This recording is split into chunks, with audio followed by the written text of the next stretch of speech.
Hello aspirants, কেমন আছো তোমরা সবাই? দেখো, আমাদের পরীক্ষাতে যে প্রশ্নগুলো আসে না, সেগুলো কিন্তু আমাদের খুব জলদি করতে হয়। ৫ থেকে ১০ সেকেন্ডের মধ্যেই আমাদের কমপ্লিট করে ফেলতে হয়। তো আজকে আমাদের সেরকমই একটা কোয়েশ্চেন নিয়েছি, যেটা অনেক বড়ভাবে করা যায়। কিন্তু আমাদের পরীক্ষাতে যেহেতু শর্টভাবে করতে হবে, তাই আমি তোমাদের একটা শর্ট নিয়মে এটা দেখিয়ে দেবো। এখানে বলেছে, Ram purchased 2 watches for rupees 3500 by selling 1 watch at a profit of 25% and other at a loss of 10%.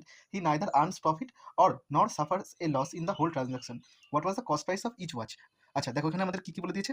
আমাদের এখানে দুটি ওয়াচের কস্ট প্রাইস আর সেলিং প্রাইস বলে দিয়েছে, ঠিক আছে। প্রথমটি কি করেছে, সে প্রথমটি 25% লাভে বেচেছে। আচ্ছা, 25% মানে কি? 25% মানে হলো গিয়ে 1 থেকে 4, অর্থাৎ কস্ট প্রাইস যদি 4 হয়, তাহলে সেলিং প্রাইস কত? 5। আর অপরটি কি করেছে? 10% লসে বেচেছে। 10% লস মানে কি?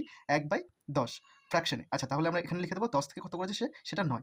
আচ্ছা দেখো, তার মানে কি, তার কস্ট প্রাইস যা ছিল, সেলিং প্রাইসও তাই হয়েছে, সেই জন্যই তার প্রফিটও হয়নি, লসও হয়নি। তাহলে এখানে যদি আমরা দেখি, এই দুটো আমরা যোগ করে দিই, কস্ট প্রাইস দুটো যোগ করে দিই, তাহলে আমরা কত পাবো? 14। আর যদি সেলিং প্রাইস দুটো যোগ করে দিই, তাহলে কত পাবো? 14। দেখো, আমাদের কস্ট প্রাইস আর সেলিং প্রাইস কিন্তু সেম আছে। তাহলে আমরা এইটা বুঝতে পারছি, যেখানে তার প্রফিটও হয়নি, আবার লসও হয়নি। তাহলে আমাদের যে দামটা দিয়েছে 3500 টাকা, এটা তো দুটো ঘড়িরই দাম।